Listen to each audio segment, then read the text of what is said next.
Atos 1, 8. Bem conhecido, dentro do projeto de pregar sobre Atos, estaremos seguindo e dando ênfase hoje à noite a esse maravilhoso versículo da palavra. Atos 1, versículo 8. Eu vou ler aqui primeiramente na versão que nós temos, atualizada, e também na versão em 3 outras versões muito importantes, muito facilitadoras da compreensão. Que diz o texto de Atos 1:8: Mas recebereis poder ao descer sobre vós o Espírito Santo, e sereis minhas testemunhas, tanto em Jerusalém, como em toda a Judeia, Samaria e até os confins da terra.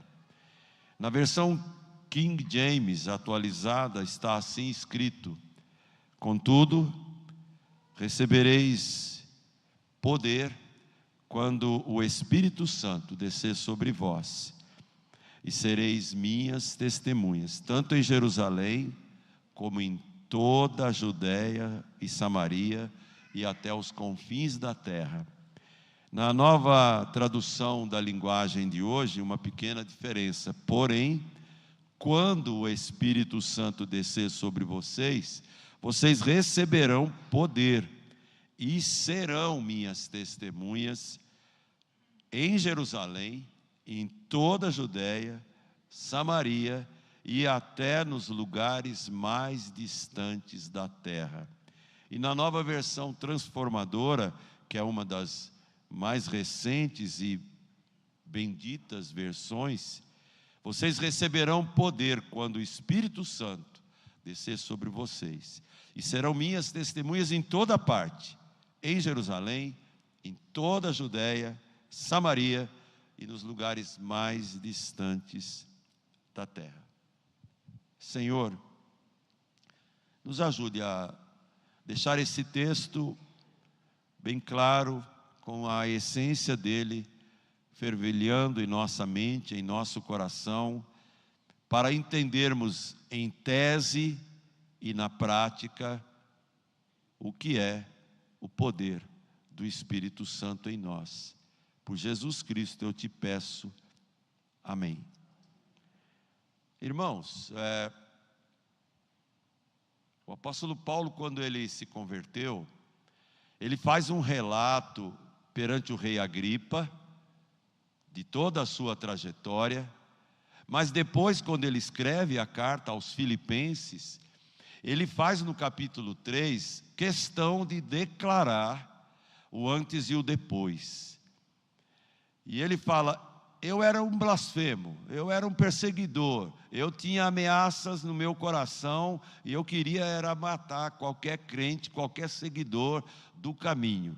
E aí ele relata no capítulo 3 de Filipenses: mas diante da sublimidade de ter conhecido a Jesus, tudo que outrora eu dava valor, agora para mim não passa de esterco, e o que eu mais quero na vida é conhecer o poder da ressurreição de Jesus, é conhecer a comunhão do seu sofrimento, e é me conformar com Ele na morte, para que em algum momento futuro eu também alcance a ressurreição dos mortos. O que eu quero destacar aí no capítulo 3 é o pedido que ele faz, o desejo que ele manifesta: eu quero conhecer o poder da ressurreição do Senhor Jesus. E quando a gente lê Atos inteiro, e particularmente na abertura, essa palavra que é de Cristo. O que é comovente aqui, meus irmãos, é que é Jesus falando. Ele corta toda aquela vontade nacionalista judaica. É esse o tempo em que o reino de Israel voltará à sua ativa, à sua glória de Salomão e Davi. É esse. E Jesus diz, cortando qualquer expectativa humana, terrena, ele fala: não vos compete saber tempos ou épocas, porque isso está destinado apenas à mente, à cabeça, à agenda de Deus e de mais ninguém. Mas, Jesus introduz o verso 8. E de maneira categórica, carinhosa, e para durar para sempre, até a sua vinda, ele diz: mas vocês serão revestidos de poder, quando o Espírito Santo descer sobre vocês. E por causa disso, em decorrência disso, vocês serão minhas testemunhas. A boca de vocês, a agenda de vocês será dizer o que eu sou, o que eu fiz, porque eu morri, porque eu ressuscitei e porque eu voltarei e porque eu deixei com vocês o meu próprio Espírito. Vocês viverão para ser minhas testemunhas, em toda parte. Tanto aqui na nossa cidade, em Jerusalém, quanto na vizinha Judéia, quanto um pouquinho mais distante, no meio dos complicados samaritanos, e onde houver espaço geográfico nesse mundo, além mar, vocês vão fazer uso do poder que eu lhes der, para vocês serem minhas testemunhas. Agenda pronta, poder dado, roteiro estabelecido, a companhia dele, o resto é história. Chegamos até hoje na mesma toada, e não há necessidade de mudarmos nenhum esquema para seguirmos em frente. Quando a gente pensa em poder, lá vem uma palavra da sociologia: o poder corrompe. Qualquer brasileiro médio de inteligência sabe isso. O poder é corruptor. Quer perceber quem é alguém? Dá poder para ele. Dá um cargo para ele, transforma ele em pastor, presbítero. Vocês estão pensando que eu estou fazendo graduação de cargo, função, poder? Não. Todo mundo que tem poder, até síndico, dá aquela sensação de aqui quem manda sou eu. Mas todo cristão deveria pensar um pouco que o poder que fala Jesus em Atos 1:8 não tem nada a ver com o poder político, nacionalista, religioso, eclesiástico.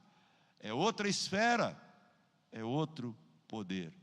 César era todo poderoso na cabeça dele, e ele queria adoração para si.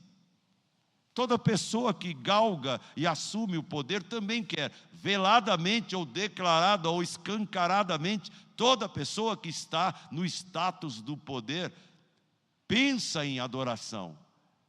Não diz, mas pensa. Você já não ouviu alguém esbarrado ou abordado por um desconhecido e de repente ele dá uma de pavão, estufa o peito e fala: você sabe com quem está falando? É a síndrome do poder, da importância humana. Mas quando Jesus fala: o que eu vou dar para vocês, não é o poder que Salomão tinha, não é o poder que Davi tinha, não é o poder que César tem, ou pensa que tem. Quando Cristo olha para Pilatos, ele fala claramente, sem titubear: nenhuma autoridade você teria, se do céu não te fosse dada. Mas vocês receberão poder ao descer sobre vós o Espírito Santo, e por conta disso serão minhas testemunhas. É isso que eu quero falar com vocês hoje, sobre o poder do Espírito Santo. Eu vou usar 9 palavras, mas eu não vou me alongar não, eu vou ser bem objetivo, porque tudo está na Escritura e faz parte da classe de catecúmenos, ou seja, da classe básica de introdução a novos membros. O poder do Espírito Santo é o quê? Em primeiro lugar, é o poder prometido. Os irmãos lendo a Bíblia, até Ezequiel, dá uma olhada em Ezequiel: eu darei a vocês um coração novo, e tirarei o coração de pedra. Colocarei em vocês o meu espírito, e vocês serão o meu povo, e eu serei o vosso Deus. O poder do Espírito Santo é o poder prometido, o Espírito que pairava sobre as águas, o Espírito da criação, o Espírito da ressurreição. Esse é o poder prometido.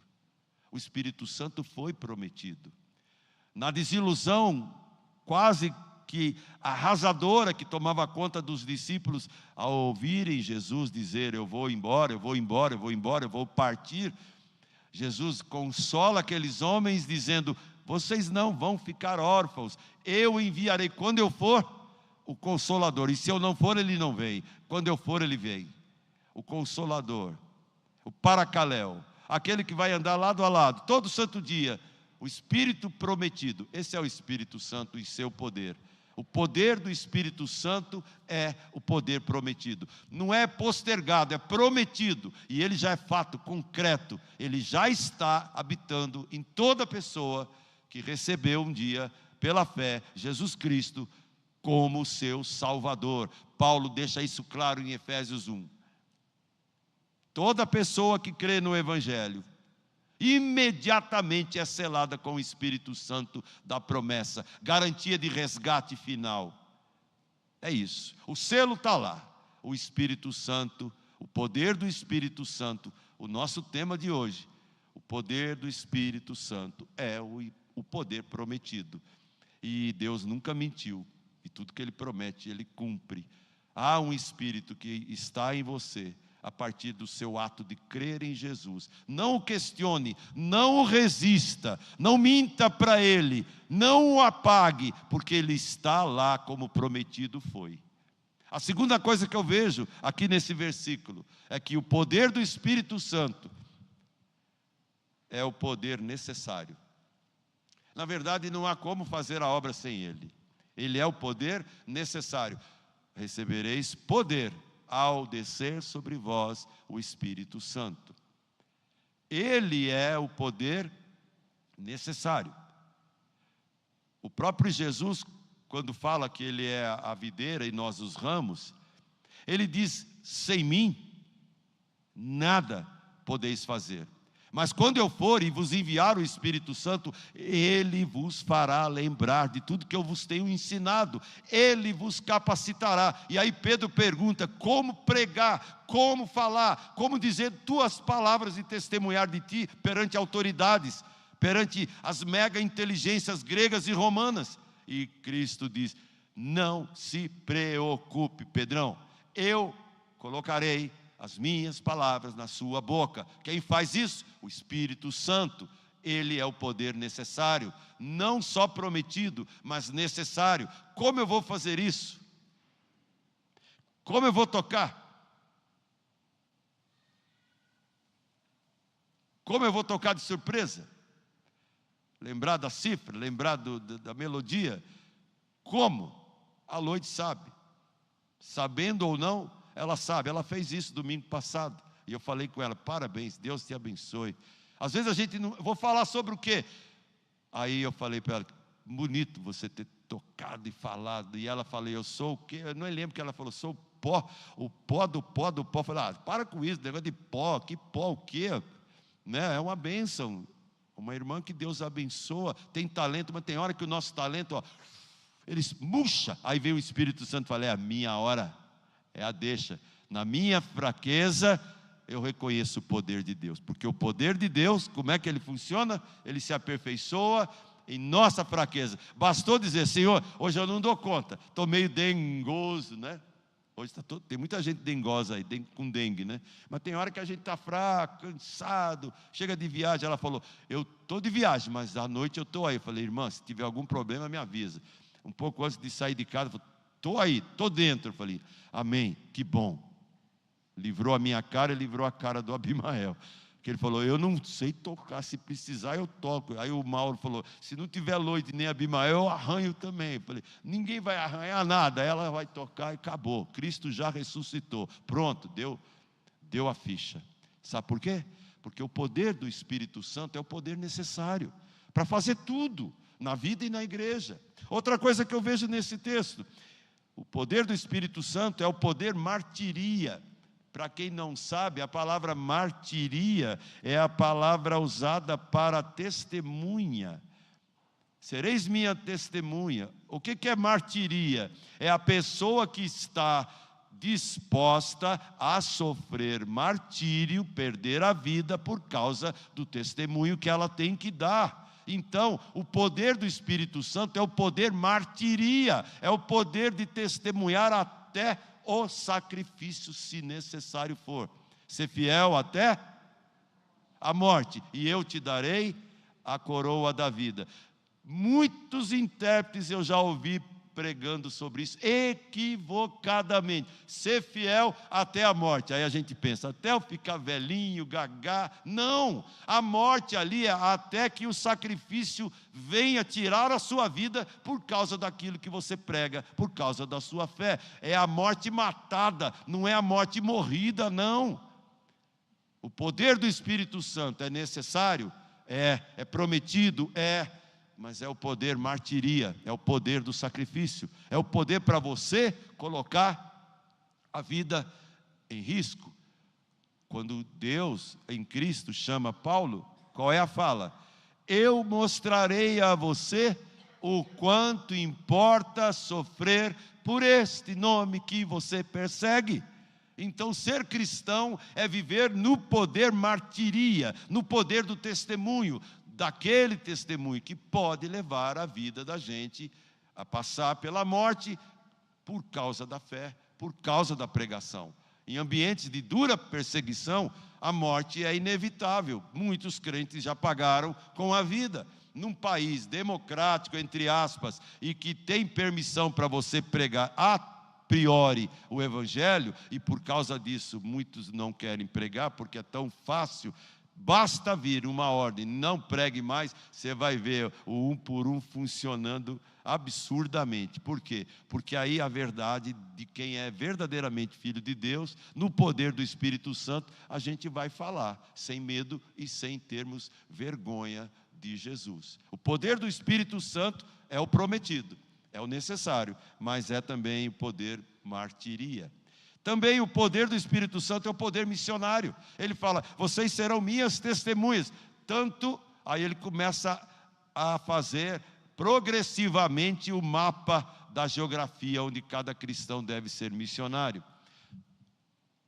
Lá naquela porta, se você olhar para trás, pode olhar, mas olhe com os olhos da fé. Está escrito bem grande lá, campo missionário, naquela porta lá. Campo missionário.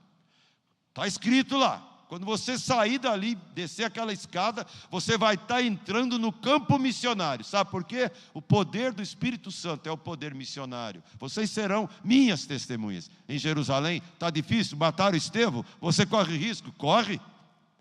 Vai lá para as beiras lá de Antioquia, da Pisídia, da Síria. Corre risco? Corre. Vai lá em Corinto, pregar no meio daqueles pagãos. Corre risco? Corre. Vocês serão minhas testemunhas. Vai pregar na Eritreia, ninguém sabe onde é a Eritreia, vai lá na África e você descobre. Chega lá na praça pública e abre a boca e fala, eu creio em Jesus Cristo. Imediatamente você pode ser um dos presos levados para o meio do deserto, ficar dentro de um container, fritando lá até morrer, só porque você falou que é cristão. O poder do Espírito Santo é o poder do testemunho missionário. E o missionário não é só o que vai para o campo avançado, e que muitas vezes vem na igreja e fala, e declama, e chora, e pede ajuda, e a gente chora junto, e quando ele vai embora a gente fala, ainda bem que eu não estou indo com ele. Ainda bem que ele está indo sozinho. Mas e o teu campo missionário? Lá talvez ele tenha alguns milhares, e no teu campo missionário e no meu nós temos milhões. É que nós começamos a nossa caminhada na fé aqui na igreja, e a gente cantava, eis os milhões que em trevas estão medonhas. E agora já mudou? Agora são bilhões. Antes eram milhões. Milhões de brasileiros, de gente do mundo inteiro, mas hoje são quase 5 bilhões que não conhecem a Cristo. E nós ainda vamos dizer que não temos campo missionário. Só São Paulo, 19 milhões de habitantes. São Caetano, eu nunca fiz essa conta. Mas um dia, se vocês me ajudarem, nós vamos dar a notícia aqui. Quantos habitantes tem em São Caetano? 100 mil? 200 mil? Quantos dos 200 mil são nascidos de novo? São verdadeiros cristãos? 50 mil? Será que temos 1/4 da população de São Caetano entregue aos pés de Cristo? Se não, temos um campo missionário vastíssimo aqui, do nosso lado, no shopping, na esquina, na rua, por aí vai. O poder do Espírito Santo é o poder missionário. Por isso Jesus falou: vocês serão minhas testemunhas, quando o Espírito Santo descer sobre vocês, preencher vocês, capacitar vocês, envolver vocês, tirar o medo de vocês. Outra coisa que eu vejo aqui nesse texto, o poder do Espírito Santo é o poder querigmático. Para quem nunca ouviu essa palavra, que é muito comum entre pregadores, não é snobismo, não. Querigmático nada mais é do que proclamação, o ato de proclamar, o arauto que sobe no morro, que pega o microfone, é isso aqui, ó. Isso aqui me ajuda a proclamar, a ser um querigmático, a falar em alto e bom som. Não é assim, ó, eu quero falar para vocês que Jesus Cristo salva, não conta para ninguém. Não, Ele quer que a gente suba no eirado. Não adianta eu pegar a luz e colocar debaixo da mesa e cobri-la com uma cortina escura que a luz não vai prorrogar. Eu tenho que colocar a luminária em cima para que a casa inteira receba a sua luz. O poder do Espírito Santo é o poder do querigma. O querigma é aquele que proclama, é aquele que alça a voz, é aquele que sem vergonha e sem timidez nenhuma, ele diz: eu sei quem é Jesus. Eu sempre vou me lembrar desse hino, porque foi no dia da minha profissão de fé que ele foi cantado. E eu nunca vou esquecer disso, e esse hino tem um impacto muito profundo na minha mente e no meu coração. Não sei porque de Deus o amor a mim se revelou, porque a mim o Salvador para si me resgatou. Agora vem a parte que eu mais amo. Mas eu sei quem tenho crido, estou bem certo que é poderoso. Guardará, pois, o meu tesouro até o dia final. Mas eu sei em quem tenho crido. Eu não sei se maus ou áureos dias vêm. Eu não sei. O que eu sei é em quem tenho crido. E isso eu posso compartilhar. O poder do Espírito Santo é o poder querigmático. É o poder proclamador que cada crente tem, que cada testemunha tem. Outra coisa importante, que é bíblica e histórica. O poder do Espírito Santo é o poder didaquê. Sabe o que é didaquê ou didática? É a capacidade de ensinar, não só proclamar, mas falar: senta aqui que eu vou te ensinar verdades, eu vou te ensinar a palavra. Ensina o teu filho no caminho que ele deve andar. Não é só dizer, Heloísa Pamplona 177, esse é o caminho. Não, esse é o endereço da igreja. O caminho é o que ela fala lá dentro. E é o que você tem que falar lá em casa para os seus filhos, sistematicamente, andando pelo caminho, falando, colocando, igual aquele molequinho chato que queria ganhar uma Calói. Lembra aquela propaganda de 200 anos atrás? Não esqueça da minha Calói, não esqueça da minha Calói, não esqueça de Cristo, não esqueça de ler a Bíblia, não esqueça do Salmo 23, não esqueça, filho, leia a palavra, ore. Você está onde, filho? Volte, fala, sei lá, você tem o WhatsApp, você tem hoje 1000 instrumentos que o Espírito Santo põe na tua mão. Por isso, o poder do Espírito Santo é o poder didaquê.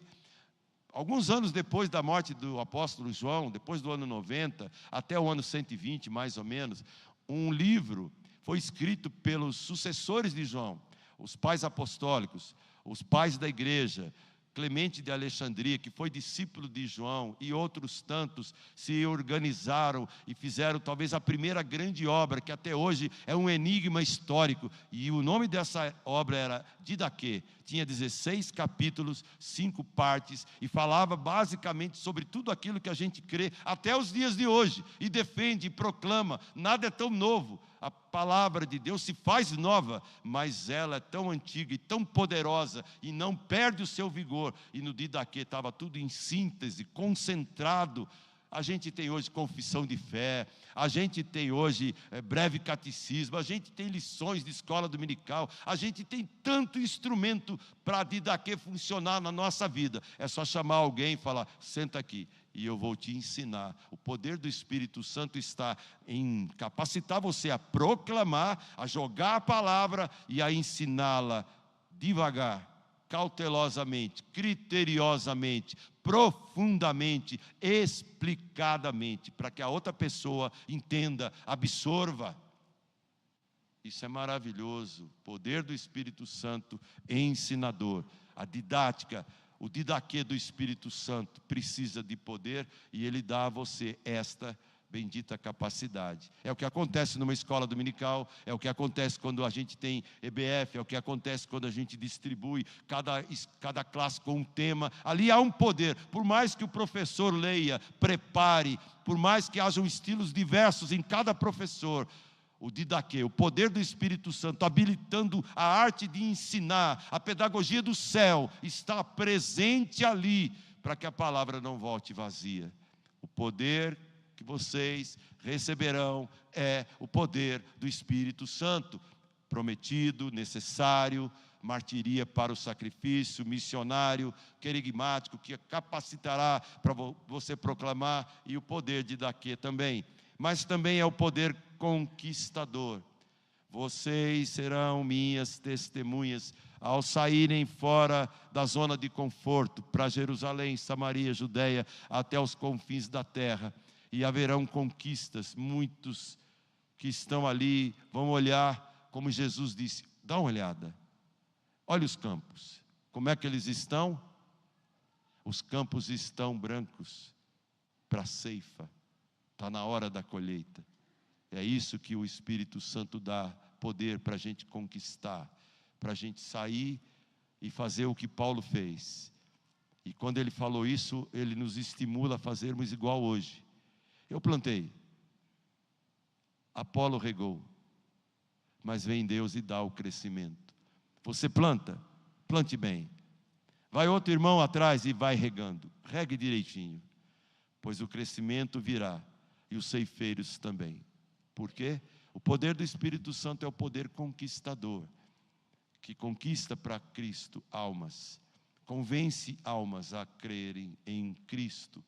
A fé vem pelo ouvir, verdade, mas a fé é um dom de Deus, e quem nos convence do pecado, da justiça e do juízo, como já foi falado num cântico, é o Espírito Santo. E onde Ele está, existe uma liberdade maravilhosa a ser desfrutada. Só duas palavras finais. O poder do Espírito Santo é o poder metanoia. É uma palavra maravilhosa do grego que diz mudança daqui, mudança de mente. Toda pessoa que recebe o Espírito Santo recebe o poder metanoia, o poder de mudar essa mente para a gente não ficar nóia. Sabe o que é nóia, né? Tem muita gente nóia por aí. Birutão, birutão, birutão. Se for biruta por Jesus, amém. Porque Paulo disse: eu sou louco por Jesus. Mas o poder do Espírito Santo é o poder de mudar mentes, de mudar tudo, conceitos, valores, ideias, rumos, propósitos. É como ele disse: se alguém está em Cristo, já recebeu o metanoia no seu coração, e agora é uma nova criatura, as coisas velhas já passaram. Crente que está há muito tempo e nunca mudou, porque nunca foi crente.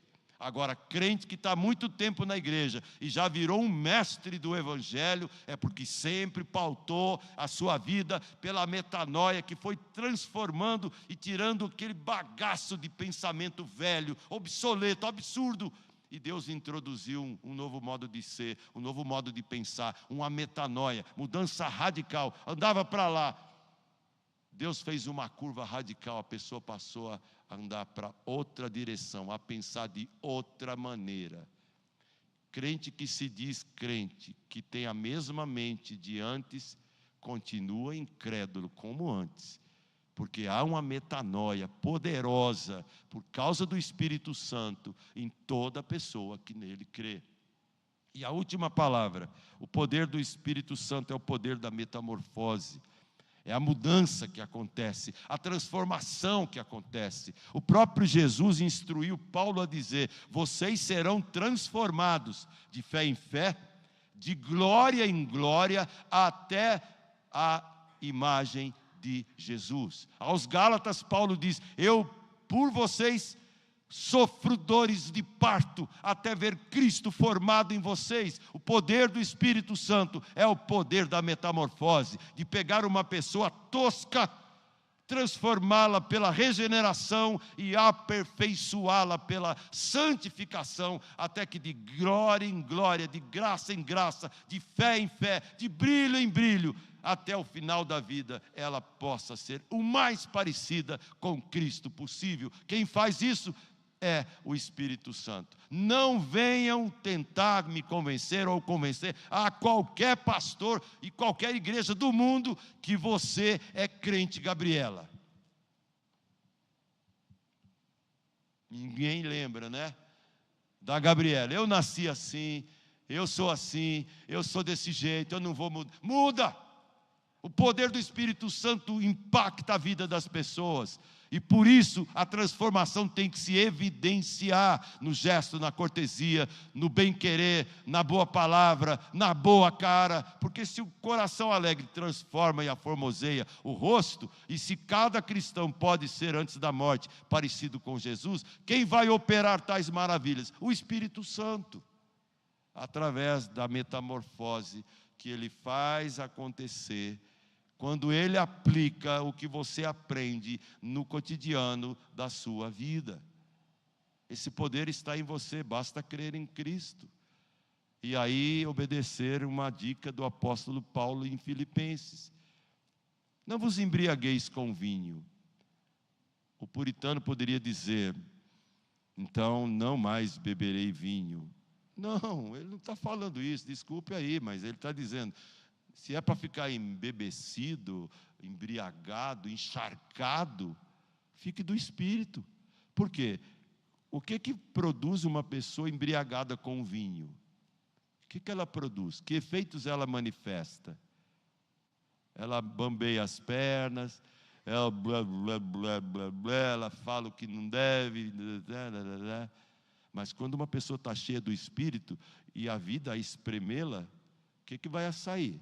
Cristo, posturas novas, falas novas, brilho novo.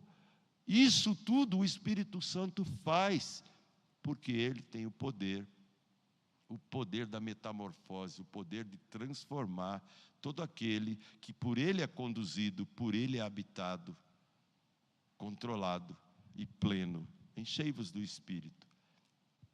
Por isso eu quero encerrar a meditação dizendo o seguinte: vem Espírito Santo, vem sobre nós, vem encher-nos com o teu poder, derrama a tua graça, fortalece-nos, para que nossa vã natureza, nossa velha natureza seja esmagada, consumida, vencida, e tudo que há em nós glorifique o santo nome de Cristo.